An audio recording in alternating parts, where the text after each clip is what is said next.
Old Mortality by Sir Walter Scott, first published in 1816, narrated by Brian Stewart for the Very Nice Dear YouTube channel. Chapter 5. Arouse thee, youth, it is no human call, God's church is leaguered, haste to man the wall. Haste where the red cross banners wave on high, signal of honour, death, or victory. James Duff. Morton and his companion had attained some distance from the town before either of them addressed the other. There was something, as we have observed, repulsive in the manner of the stranger, which prevented Morton from opening the conversation, and he himself seemed to have no desire to talk until, on a sudden, he abruptly demanded, "What has your father's son to do with such profane mummeries as I find you this day engaged in?" "I do my duty as a subject, and pursue my harmless recreations according to my own pleasure," replied Morton, somewhat offended. "It is your duty, think you, or that of any Christian young man, to bear arms in their cause who have poured out the blood of God's saints in the wilderness as if it had been water? Or is it lawful recreation to waste time in shooting at a bunch of feathers, and close your evening with wine-bibbing in the public houses in market towns, when he that is mighty is come into the land with his fan in his hand, to purge the wheat from the chaff?" "I suppose from your style of conversation," said Morton, "that you are one of those who have thought proper to stand out against the government. I must remind you that you are unnecessarily using dangerous language in the presence of a mere stranger, and that the times do not render it safe for me to listen to it." "Thou canst not help it, Henry Morton," said his companion. "Thy master has his uses for thee, and when he calls thou must obey. Well, what I thou hast not heard the call of a true preacher, or thou hadst ere now been what thou wilt assuredly one day become." "We are of the Presbyterian persuasion like yourself," said Morton, from his uncle's family attended the ministry of one of those numerous Presbyterian clergymen who, complying with certain regulations, were licensed to preach without interruption from the government. This indulgence, as it were called, made a great schism among the Presbyterians, and those who accepted of it were severely censured by the more rigid sectaries who refused the preferred terms. The stranger, therefore, answered with great disdain to Morton's profession of faith. "That is but an equivocation, a poor equivocation. Ye listen on the Sabbath to a cold, worldly, time-serving discourse, from one who forgets his high commission so much as to hold his apostleship by the favour of the courtiers and the false prelates, and ye call that hearing the word? Of all the baits with which the devil has fished for souls in these days of blood and darkness, that black indulgence has been the most destructive. An awful dispensation it has been, a smiting of the shepherd and a scattering of the sheep upon the mountains, an uplifting of one Christian banner against another, and a fighting of the wars of darkness with the swords of the children of light." "My uncle," said Morton, "is of opinion that we enjoy a reasonable freedom of conscience under the indulgent clergyman, and I must necessarily be guided by his sentiments respecting the choice of a place of worship for his family." "Your uncle," said the horseman, "is one of those to whom the least lamb in his own folds at Milnwood is dearer than the whole Christian flock. He is one that could willingly bend down to the golden calf of Bethel, and would have fished for the dust thereof when it was ground to powder and cast upon the waters. Thy father was a man of another stamp." "My father," replied Morton, "was indeed a brave and gallant man, and you may have heard, sir, that he fought for the royal family in whose name I was this day carrying arms." "Ay, and had he lived to see these days, he would have cursed the hour he ever drew sword in their cause. But more of this hereafter. I promise thee full surely that thy hour will come, and then the words thou hast now heard will stick in thy bosom like barbed arrows. My road lies there."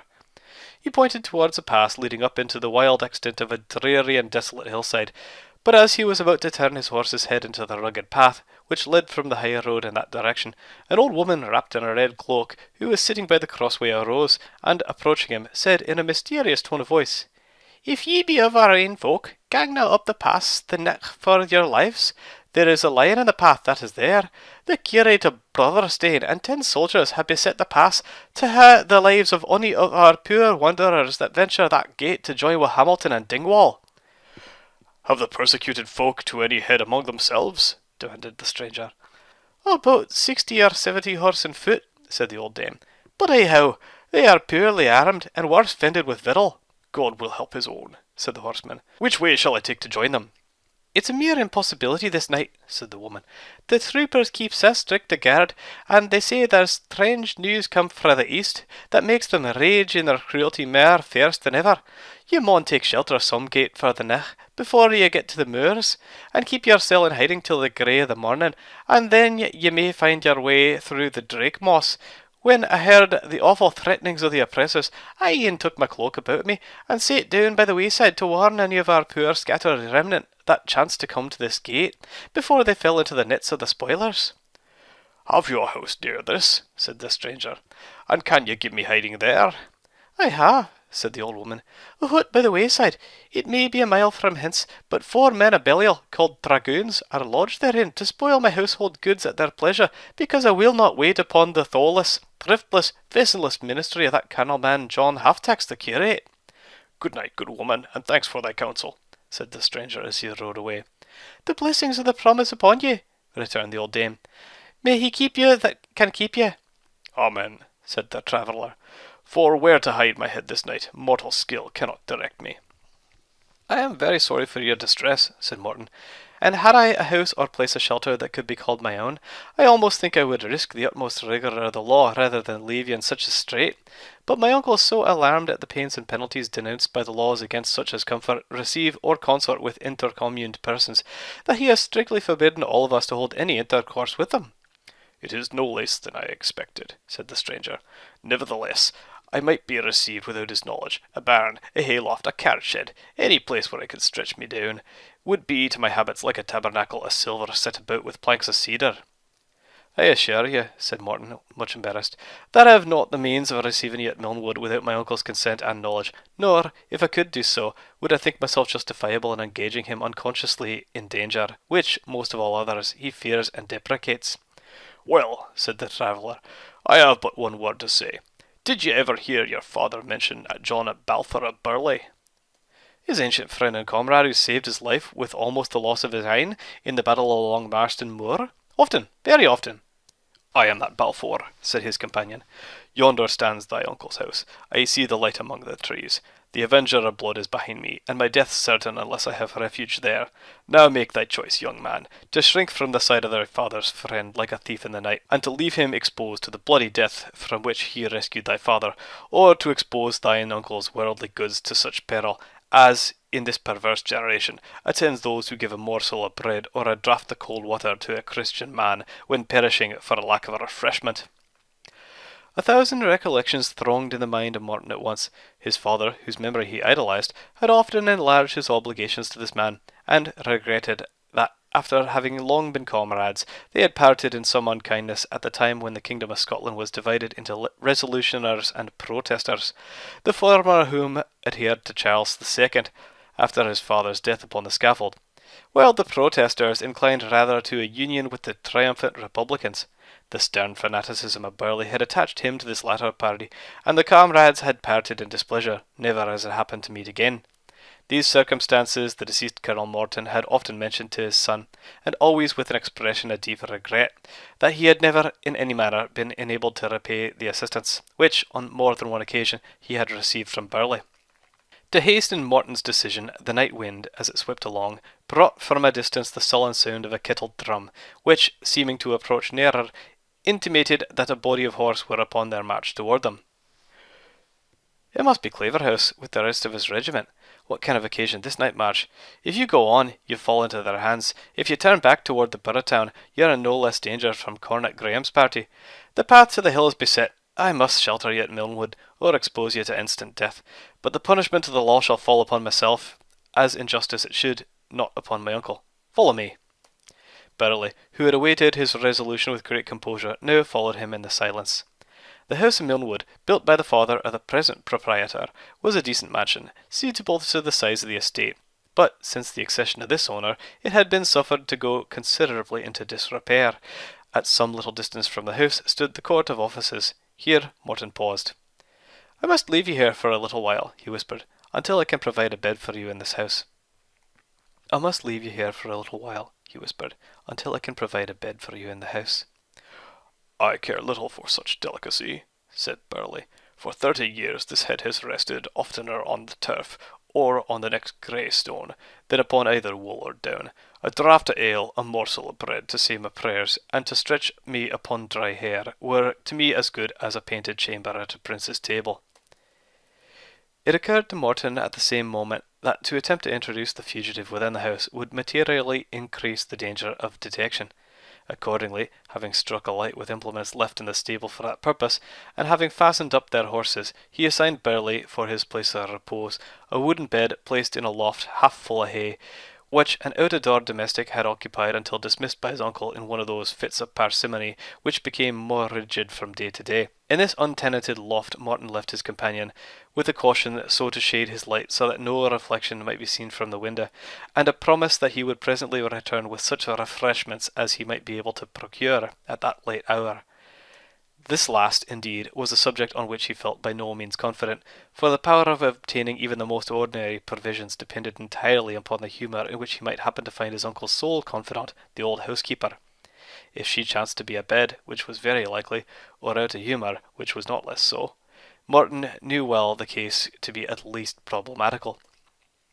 Cursing in his heart the sordid parsimony which pervaded every part of his uncle's establishment, he gave the usual gentle knock at the bolted door, by which he was accustomed to seek admittance when accident had detained him abroad beyond the early and established hours of rest at the house of Milnwood. It was a sort of hesitating tap, which carried an acknowledgment of transgression in its very sound, and seemed rather to solicit than command attention. After it had been repeated again and again, the housekeeper, grumbling betwixt her teeth as she rose from the chimney corner in the hall, wrapping her checked handkerchief round her head to secure her from the cold air, paced across the stained passage, and repeated a careful, "Who's there at this time of night?" more than once before she undid the bolts and bars and cautiously opened the door. "Oh, this is a fine time of night, Mr. Henry," said the old dame with the tyrannic insolence of a spoilt and favourite domestic, "and broad time of night, and a bonny to disturb a peaceful house in, and to keep quiet folk out of their beds waiting for you. Your uncle's been in his maist 3 hours syne, and Robin's ill of the rheumatize, and he's to bed too, and so I had to sit up for you mysel, for as sair a host as I ha." Here she coughed once or twice in further evidence of the egregious inconvenience with which she had sustained. "Much obliged to Alison, and many kind thanks." "Heh, sirs, fair fashioned as we are, mony folk call me Mistress Wilson, and Milnwood himself is the only ane about this town who thinks of calling me Alison, and indeed he has often said Miss Alison as ony other thing." "Well, then, Mistress Alison," said Morton, "I really am sorry to have kept you up waiting till I came in." "And now that you are come in, Mr. Henry," said the cross old woman, "what for do you no tak up your candle and gang up to your bed? And mind you dinna let the candle swale as you gang along the wainscot parlour, and hold out the hose scouring to get out the grease again." "But, Alison, I really must have something to eat, and a draught of ale before I go to bed." "Eat? And ale, Mr. Henry? My certie, ye're ill to serve. Do you think we havena heard of your grand popinjay work yonder? And how you blazed away as muckle powther as would ha' shot at the wild fowl that will want atween and Candlemas, and then ganging majoring to the piper's house with all the little loons in the country, and sitting there birling at your poor uncle's costing it, with a scarf and a raff o' the water side till sundown, and then coming hame and crying for ale as if you were master and mayor." Extremely vexed yet anxious on account of his guest to procure refreshments if possible, Morton suppressed his resentment and good-humouredly assured Mrs. Wilson that he was really both hungry and thirsty. "And as for the shooting at the popinjay, I have heard you say that you'd have been there yourself, Miss Wilson. I wish you had come to look at us." "Ah, Mr. Henry," said the old dame, "I wish you'd been a beginning to learn the ways of blawing in a woman's lug with all your willy was. Oh weel, say you dinna practise them but on old wives like me, the less matter. But tak heed of the young queens, lad. Popinjay, you think yourself a braw fellow enough in troth," surveying him with a candle.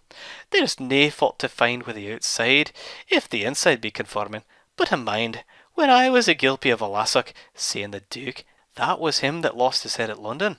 Folks said it wasna a very good ane, but it was aye a sair loss to him, poor gentleman. Oh weel, he won the popinjay, for few cared to win it o'er his grace's head. Well, he had a comely presence, and when all the gentles mounted to show their capers, his grace was as near to me as I am to you, and he said to me, 'Tak tent of yourself, my bonny lassie.' These were his very words, for my horse is not very chancy. And now, As ye say ye hae sae little to eat and drink, I'll let ye see that I havena been sae unmindful o' ye, for I dinna think it's safe for young folk to gang to their bed on an empty stomach. To do Mrs. Wilson justice, her nocturnal harangues upon such occasions not unfrequently terminated with this sage apothegm, which always prefaced procuring a sum provision a little better than ordinary, such as she now placed before him. In fact, the principal object of her maundering was to display her consequence of love and power, for Mrs. Wilson was not, at the bottom, an ill-tempered woman, and certainly loved her old and young master, both of whom she tormented extremely, better than ony else in the world. She knew eyed Mr. Henry, as she called him, with great complacency, as he partook of her good cheer. Muckle good may it do ye, me bonny man. I trow ye dinna get sic a skirl in the pan as that at Neil Blaine's. His wife was a canny body, and could dress things very weel for ane in her line of business, but no like a gentleman's housekeeper, to be sure. But the daughter's a silly thing, and unco cocker nonny she has bust on her head at the kirk last Sunday. I am doubting that there will be news o' all the braws, but me old ein's drawn together. Dinna hurry yourself, my bonny man. Take mind about putting out the candle, and there's a horn of ale and a glass of clow gillyflower water. I dinna gie ilk a body that. I keep it for a pain of ha whiles in my ain stomach, and it's better for your young blood than brandy. Say good night to ye, Mr. Henry, and see that you take good care of the candle. Morton promised to attend punctually to her caution, and requested her not to be alarmed if she heard the door opened, as she knew he must again, as usual, look to his horse and arrange him for the night. Mrs. Wilson then retreated, and Morton, folding up his provisions, was about to hasten to his guest, when the nodding head of the old housekeeper was again thrust in at the door, with an admonition to remember to take an account of his ways before he laid himself down to rest, and to pray for protection during the hours of darkness. Such were the manners of a certain class of domestics, once common in Scotland, and perhaps still to be found in some old manor houses in its remote counties. They were fixtures of the family they belonged to, and as they never conceived the possibility of such a thing as dismissal to be within the chances of their lives, they were, of course, sincerely attached to every member of it. Note: a masculine retainer of this kind, having offended his master extremely, was commanded to leave his service instantly.